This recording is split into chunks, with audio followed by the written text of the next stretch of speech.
자리에 일어나셔서요. 하나님 말씀 오늘 창세기 14장 13절에서 16절까지 말씀 한 절씩 저희들 교독하도록 하겠습니다. 창세기 14장 13절에서 16절 말씀 되겠습니다. 한 사람이 도피하여 히브리 사람 아브람에게 고하니 이는 그가 아모리 족속 마므레의 평화에 거하였기 때문이더라. 마므레는 에스골의 형제요 또 아넬의 형제더라. 이들이 아브람과 동맹을 맺었더라.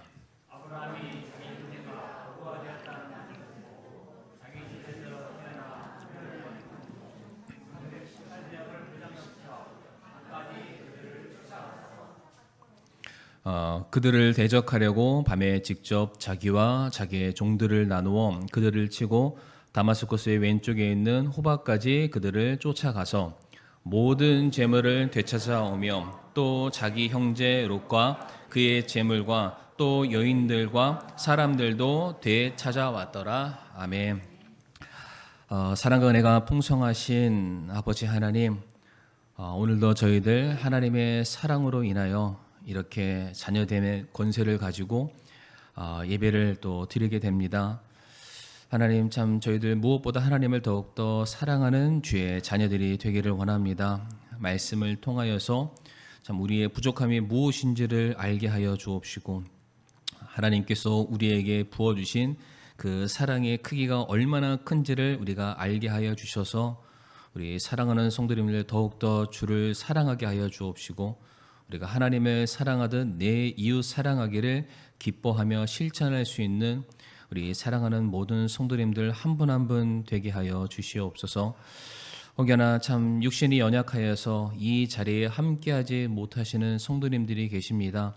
하나님께서 그분들을 긍휼히 여겨주시고 강건케 붙들어 주시옵소서. 예수님의 이름으로 감사하며 기도를 드립니다. 아멘. 자리에 앉으시겠습니다. 오늘은 창세기 14장 13절부터 16절 말씀을 통해서 사랑은 끝까지 함께하는 것입니다 라는 제목으로 함께 좀 말씀을 나누도록 하겠습니다. 오늘 설교는 그렇게 무겁지는 않습니다. 그러나 쉽지도 않습니다. 하지만 우리가 반드시 지켜야 될 하나님께서 우리에게 주신 명령인 우리가 사랑에 대해서 함께 좀 말씀을 나누고자 합니다. 오늘 본문 말씀을 통해서 우리가 두 가지 사랑의 모습을 우리가 함께 살펴보고요. 우리가 그 사랑을 실천할 수 있는, 그 사랑이 교회 안에 있는 형제 자매들을 향해서만이 아니라 우리의 특별히 이제 가정이죠. 예를 들어서 부부 사이에, 또 부모와 자녀 사이에, 그리고 나와 함께하는 모든 사람들 사이에 우리가 사랑의 빛이 되는, 사랑을 증거하는, 사랑으로 섬길 수 있는 그런 모습이 저와 성도님들에게 있기를 간절히 바랍니다. 자, 오늘 말씀을 준비하면서도 제 자신을 많이 돌아봤습니다. 제가 정말로 우리 성도님들을 많이 사랑하고 있나, 이제 늘 마음은 그렇습니다. 우리 성도님들 늘 생각하고 있고 성도님들을 위해서 매일 아침마다 기도하고 있고, 그럼에도 불구하고 그런 곳으로는 참 부족하다라는 것을 많이 깨닫게 되면서 오늘 말씀은 비단 우리 성도님들에게 그렇게 살았으면 좋겠습니다라는 권면의 말씀을 뛰어넘어서 제 자신이 먼저 순종하기를 원하는 그런 말씀이기도 합니다. 오늘 저희들이 14장 말씀을 읽었는데 그 전에 있는 13장 말씀을 잠깐만 언급하고 넘어가도록 하겠습니다. 13장 말씀에서는 아브라함과 그의 조카 롯이 서로 거주할 땅을 선택하는 그 사건이 기록이 되어 있습니다. 그때 롯은 자기의 눈을 들어서 그의 눈에 보기 좋은 소알이라는 땅을 선택하게 되고, 거기에서 머무는 걸로 끝나는 것이 아니라 거기에서 한 걸음 더 나아가서 우리가 잘 아는 그 유명한 소돔과 고모라라는 땅에 이제 정착을 하게 됩니다. 반면에 아브라함의 경우에는 하나님이 가라고 명하신 헤브론에 있는 마물의 평야라는 곳에 들어가게 되고요. 거기서 하나님과 영원토록 교제를 나누게 되는 그러한 놀라운 선택을 하게 됩니다. 바로 이와 같은 일이 있고 난 이후의 사건이 오늘 창세기 14장의 사건이 되는데, 창세기 14장 우리가 읽지 않았던 1절부터 12절까지의 내용을 보게 되면 좀 복잡하게 기록되어 있는 전쟁 사건이 나와 있습니다. 이거를 자세하게 설명드리지는 않고요. 이 사건이 우리에게 주고자 하는 메시지가 간단하게 설명드리게 되면은, 이것은 죄의 결과다. 특별히 어떠한 죄의 결과냐면은 그 인간의 탐욕이 맺은 죄의 결과다라고 말씀을 드리고 싶습니다. 어떠한 이유냐면, 창세기 13장에서 롯이 그의 욕심에 따라서 소돔과 고모라를 선택해서 그 땅에 들어가게 됩니다. 답을 안 하셔도 되는데, 롯이 소돔과 고모라를 선택했던 이유는 다들 뭔지 아시죠? 거기에 성공이 있다라고 생각했습니다. 거기에 편리함이 있다라고 생각했고, 그곳을 가면은 좀 내가 인간답게 살 수 있을 거라는 막연한 기대와 소망을 가지고 눈에 보기 좋은 땅인 소돔과 고모라를 들어가게 됩니다. 그런데 들어갔더니 그 자리가 결코 좋은 땅이 아니었다라는 것이죠. 13장에서 바로 14장 넘어오자마자 소돔과 고모라는 전쟁터가 되고 맙니다. 특별히 소돔과 고모라는 롯의 기준에서는 당대 최강국이라고 생각했을지는 모르겠지만은 14장 말씀을 잘 보게 되면은 소돔과 고모라라는 나라보다 더 강력한 나라들이 연합을 해서 소돔과 고모라를 점령하고 그들을 착취하고 빼앗아가는 사건이 우리가 읽지 않았던 창세기 14장 1절부터 12절까지의 내용이 되겠습니다. 다시 말해서 지금 롯이 선택했던 소돔과 고모라는 보기에는 좋을지 모르겠지만 실상 그들도 누군가에게 눈치를 보며 살고 있었고, 누군가에게 그들이 열심히 모은 돈을 바쳐야 되는 어떤 종과 노예의 신분에 불과했다라는 것이죠. 그럼에도 불구하고 이 롯이 소돔과 고모라를 선택해서 결국에는 자기가 뿌린 씨를 자기가 거두어 들이는 그 욕심에 대한 결과를 심판과 징계로 받아들이게 됩니다. 창세기 14장 11절과 12절 말씀을 제가 한번 보도록 할 텐데요.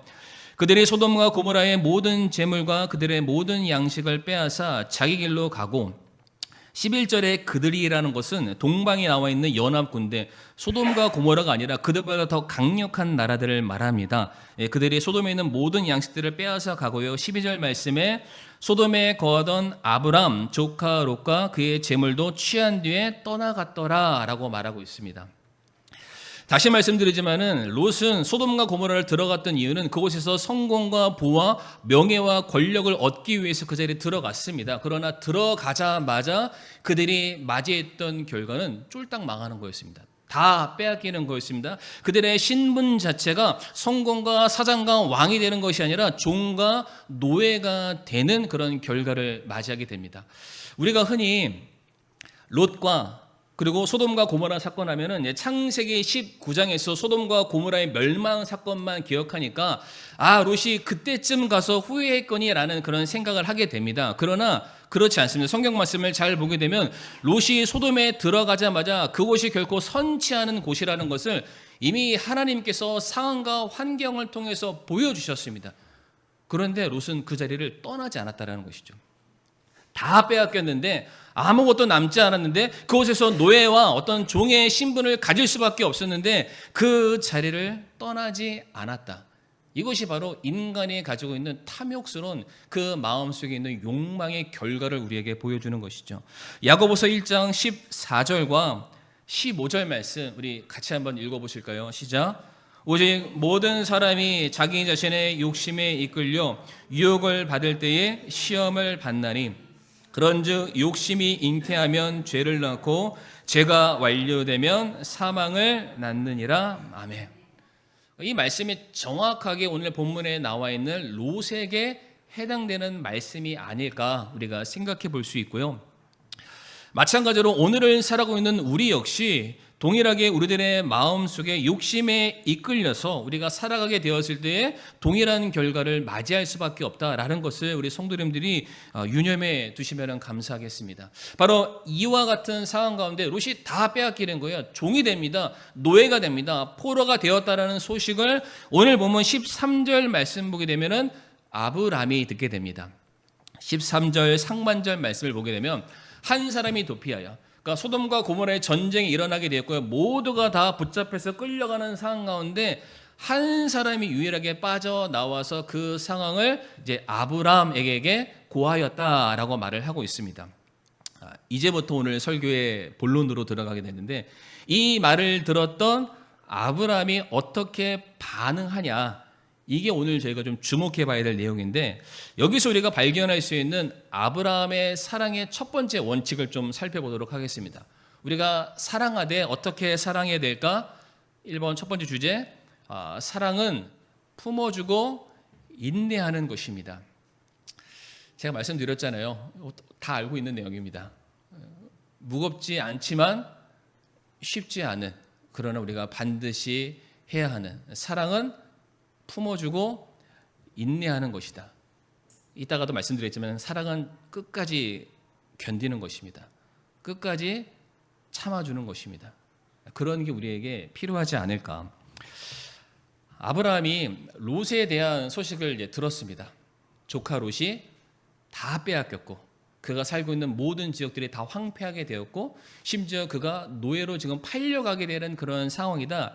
그 말을 들었을 때, 그 말을 들었을 때의 아브라함의 심정이 어땠을까요? 그러니까 우리 성도님들이 신앙생활이 재미없는 게 말씀을 읽으면서 좀 이게 뭔가 상상의 여지를 잘 안 가져보셔서 그래요. 그러니까 목사가 말해주거나 책에서 그런가 보다 그냥 듣고 스쳐 지나가시니까 말씀에 대한 깊이와 생동감이 떨어지시는데, 오늘 이참에 한번 해보시길 바랍니다. 자, 롯이 붙잡혀 갔대요.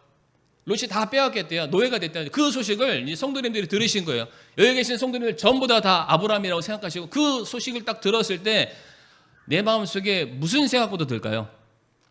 일단 답은 하지 마세요. 어차피 제가 다 얘기를 할 거니까요. 저는 한 4가지로 생각해 봤는데, 첫 번째 뭐냐면 꼴통이다. 잘 됐다.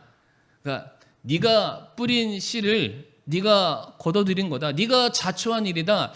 아마 그렇게 생각하지 않았을까. 왜냐면은 롯이 그 땅을 선택하는 창세기 13장의 상황을 보게 되면은 그 땅 소돔과 고모라를 선택하는 그 시점에서 이미 하나님이 아브라함의 그 땅은 죄인들이 사는 곳이다 라고 이미 말을 한 적이 있습니다.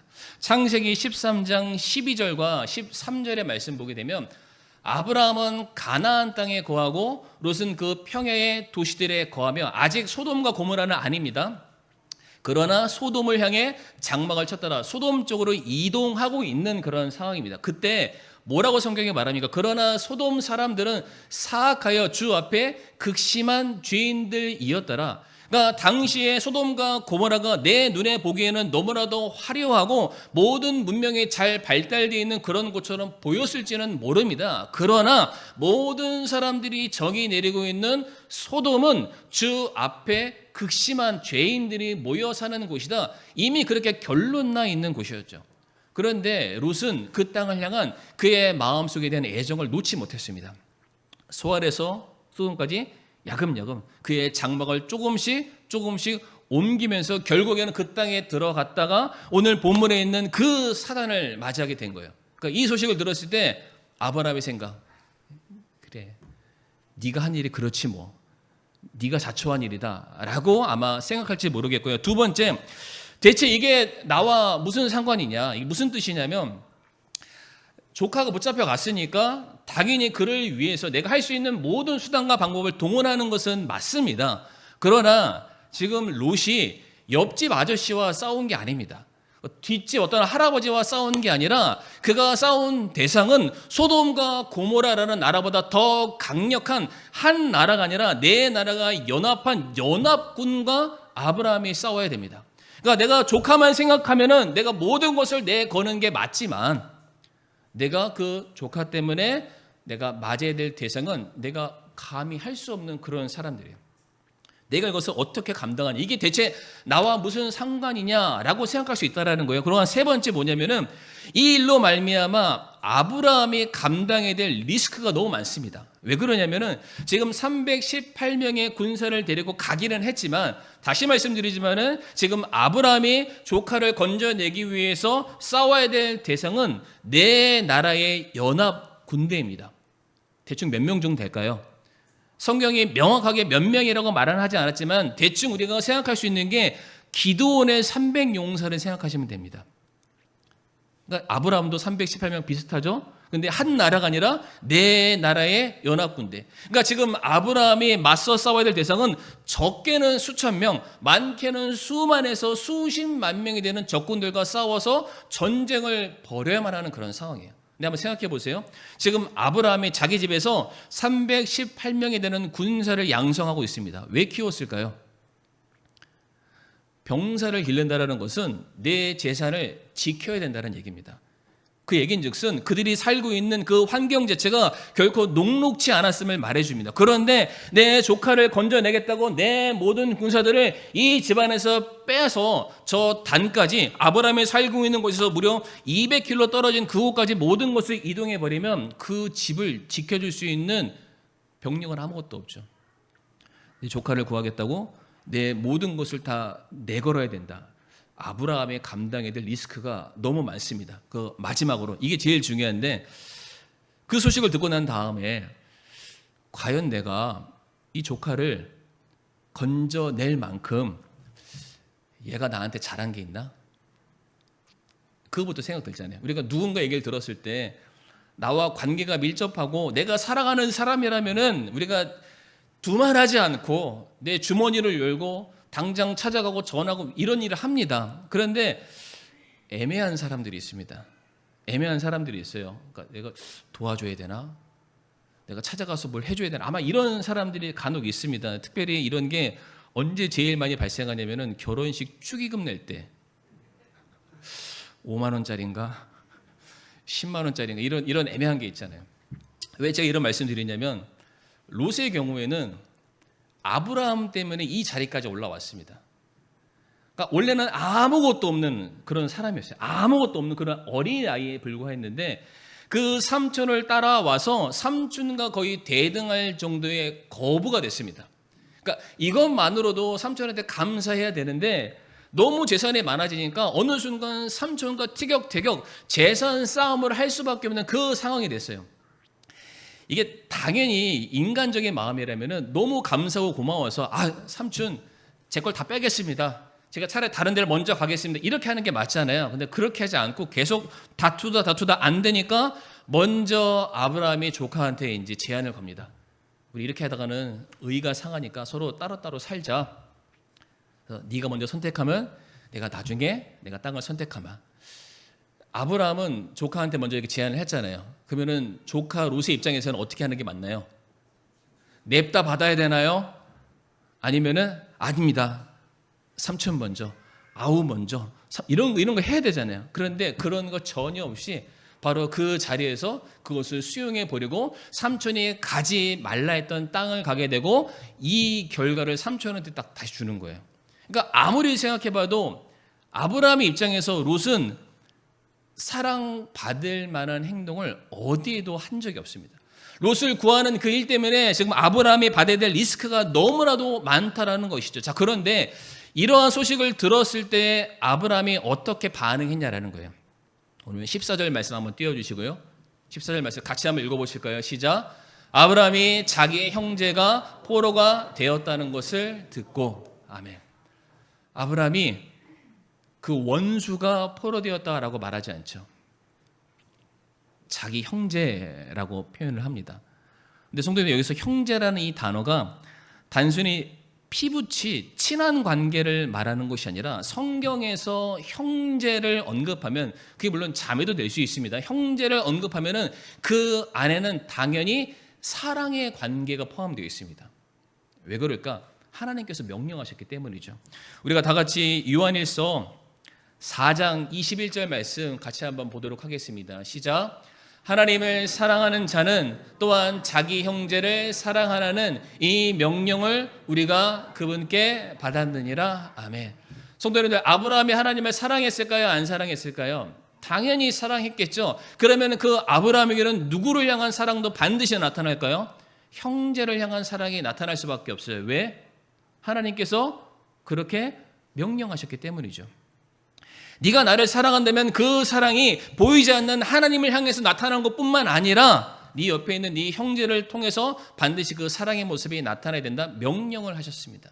그 밑에 있는 데살로니가전서 4장 9절 말씀 보게 되면 그러나 형제의 사랑에 관하여는 내가 너희에게 쓸 필요가 없나니 바울이 말하는 거예요. 내가 구태의연하게 너희들에게 만날 때마다 말씀을 통해서 사랑을 가르칠 필요가 없어. 왜? 그 사랑은 먼저 하나님이 너희에게 가르치셨기 때문이야. 서로 사랑할 것을 너희 자신이 하나님에게서 가르침을 받았다. 그러니까 아브라함이 조카 롯을 향해서 내 형제다, 자기 형제다라고 말했을 때는 거기 당연히 뭐가 포함된다고요? 사랑하는 관계. 그리고 내가 사랑해야 될 대상으로서의 형제를 그가 지금 고백하고 있다는 것이죠. 다시 말해서 아브라함이 제가 앞에도 설명드렸지만은 그 조카 롯을 바라봤을 때 그를 향해서 그가 사랑을 베풀 만한 이유는 성도님들 어디에도 찾아봐도 없습니다.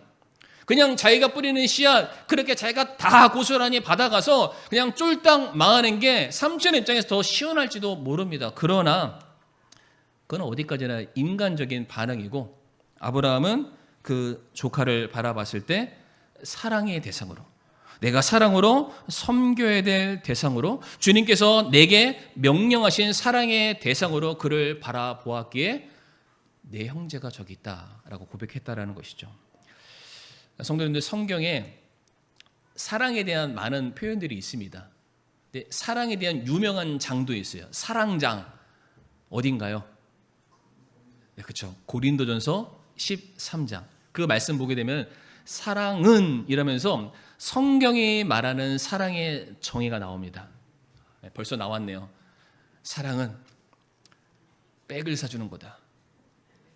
사랑은 뭐 호텔에서 맛있는 거 이런 게 아니죠.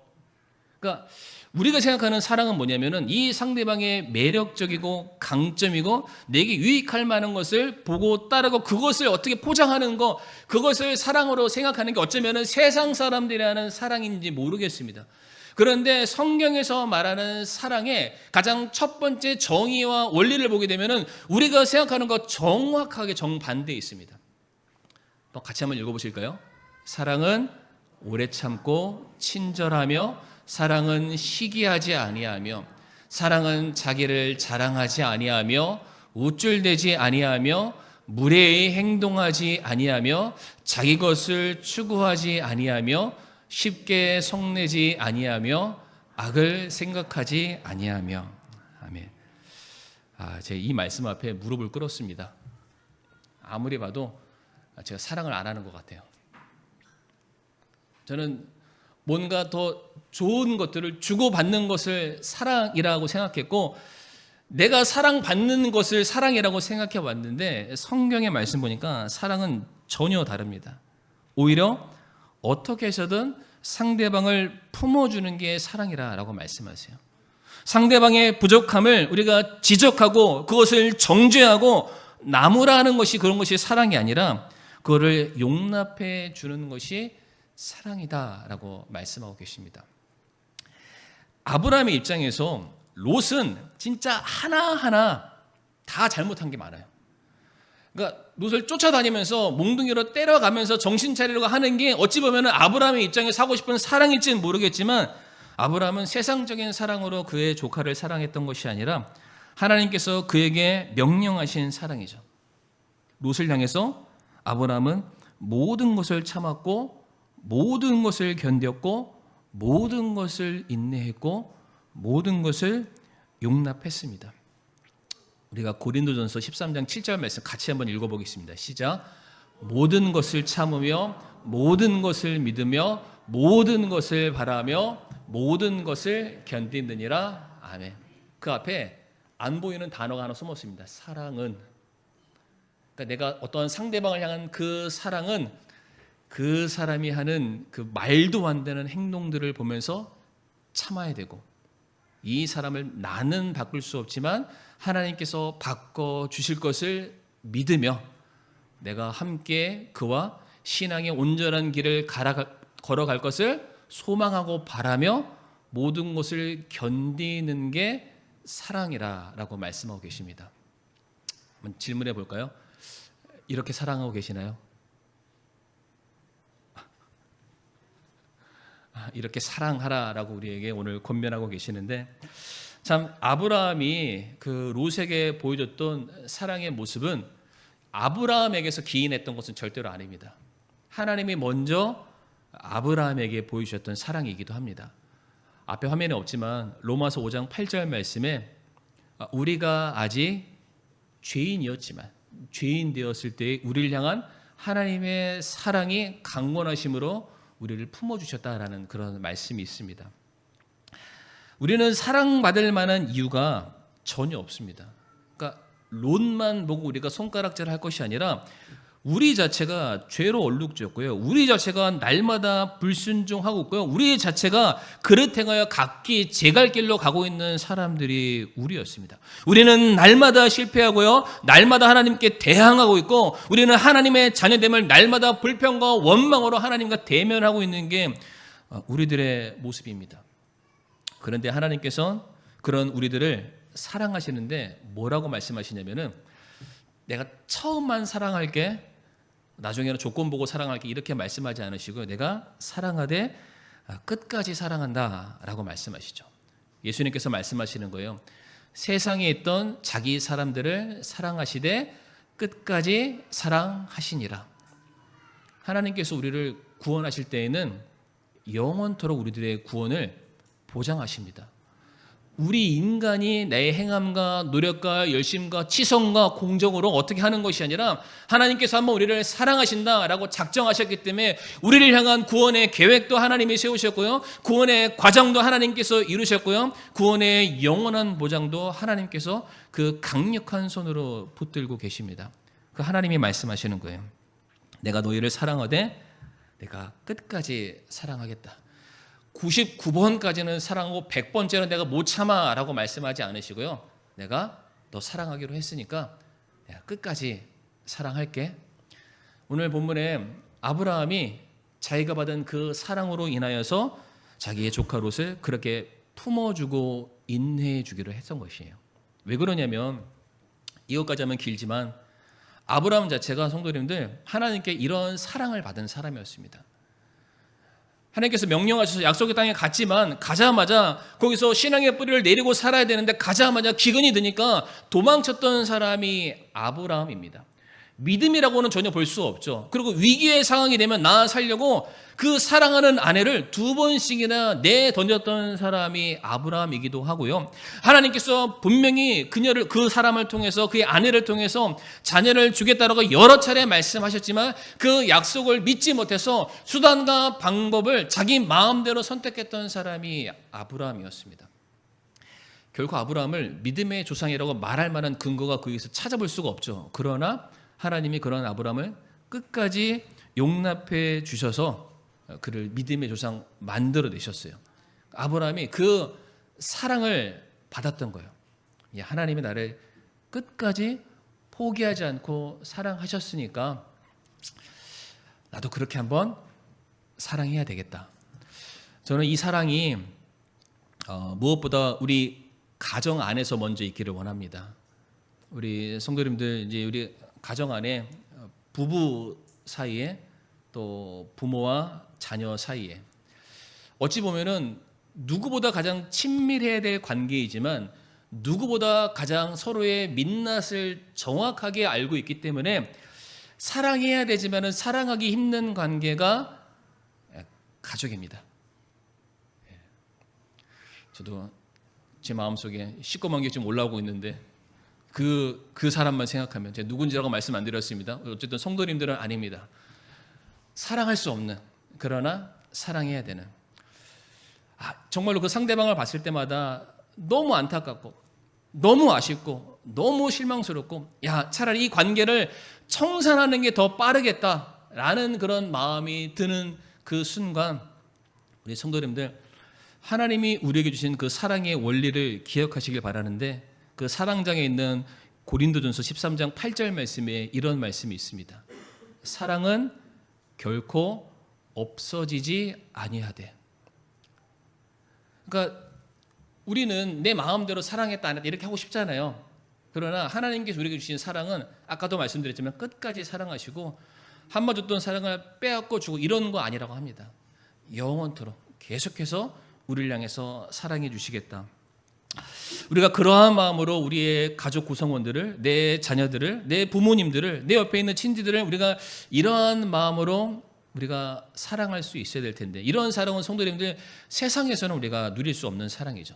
세상 사람들은 조건을 봅니다. 상황을 봅니다. 계산을 합니다. 그들에게 이득이 되면 그 사랑을 표현하지만 우리 구원받은 하나님의 백성들, 하나님으로부터 끝없는 사랑을 받은 우리들은 절대로 계산해서는 안 됩니다.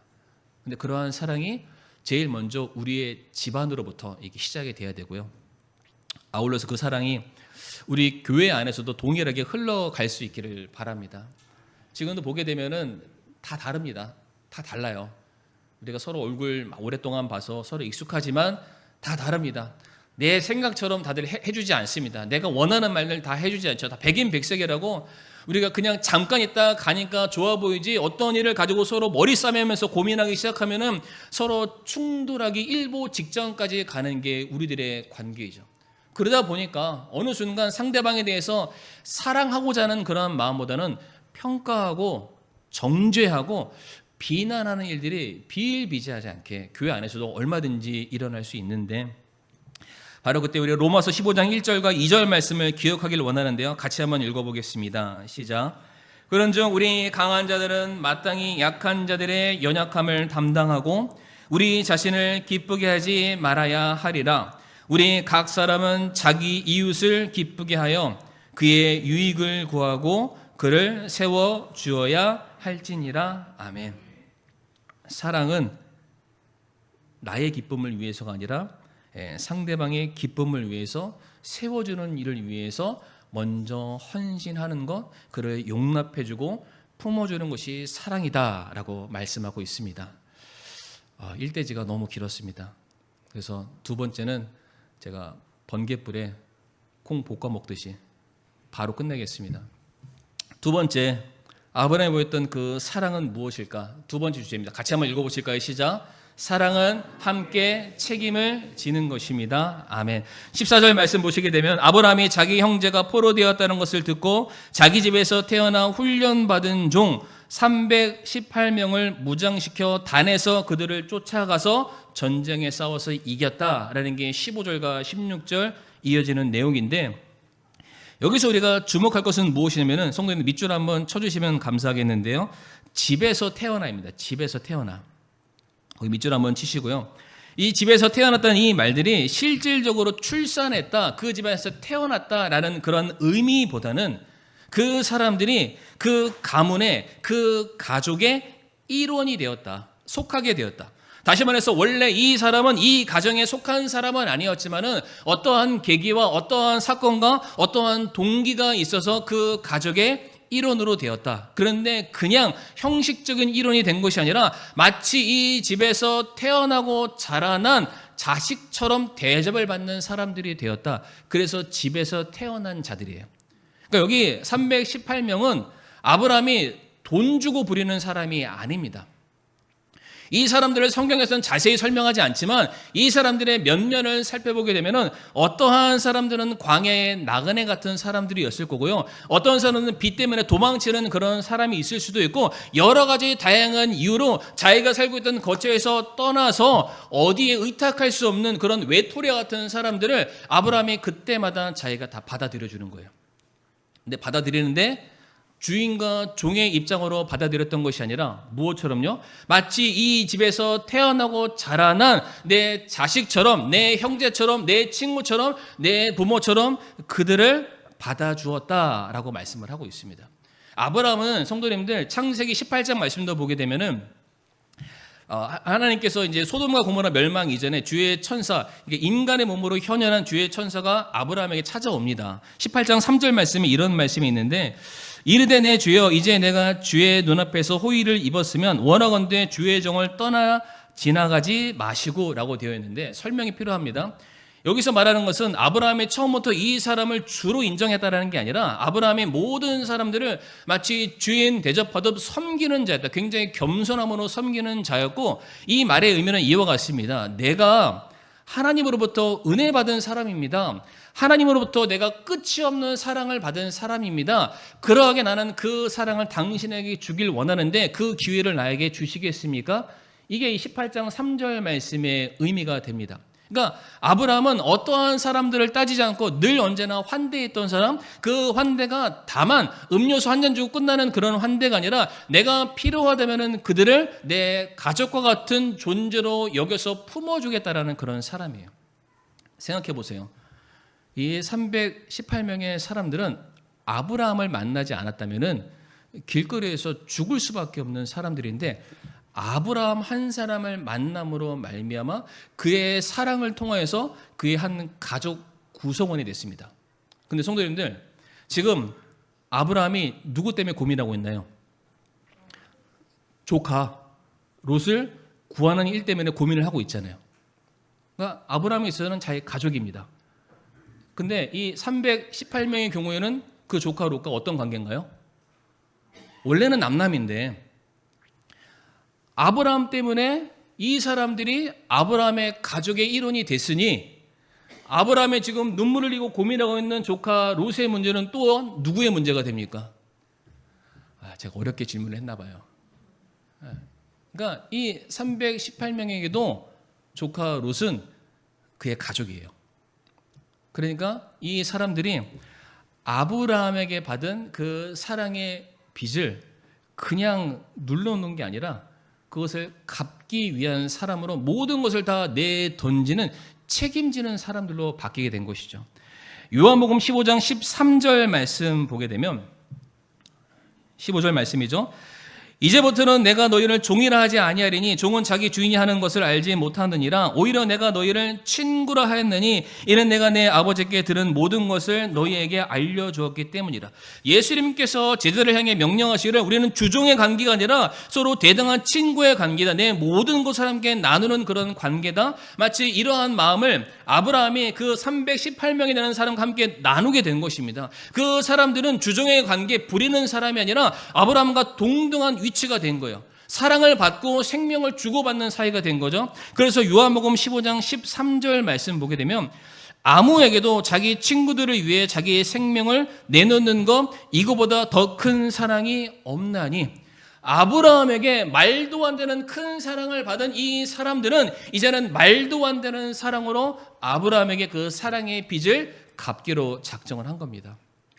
왜 제가 이런 말씀 드립니까? 이들이 맞서 싸워야 될 전쟁은 1대1의 싸움이 아니라니까요. 그 기도원의 300용사가 수백 명을 일일이 상대하는 그러한 전쟁과 같은 엄청난 싸움입니다. 이 전쟁터에 나가면 죽을 수밖에 없는 그런 운명을 그들이 맞이할 수도 있겠죠. 그러나 그들이 먼저 받은 그 사랑, 그 사랑으로 말미암아 내가 다시 새롭게 태어날 수 있는 그런 은혜를 입었기 때문에 내가 그 사랑을 갚지 않으면 안 되는 그 자리에 그들이 변화되는 사람으로 나타나게 됐다는 것이죠.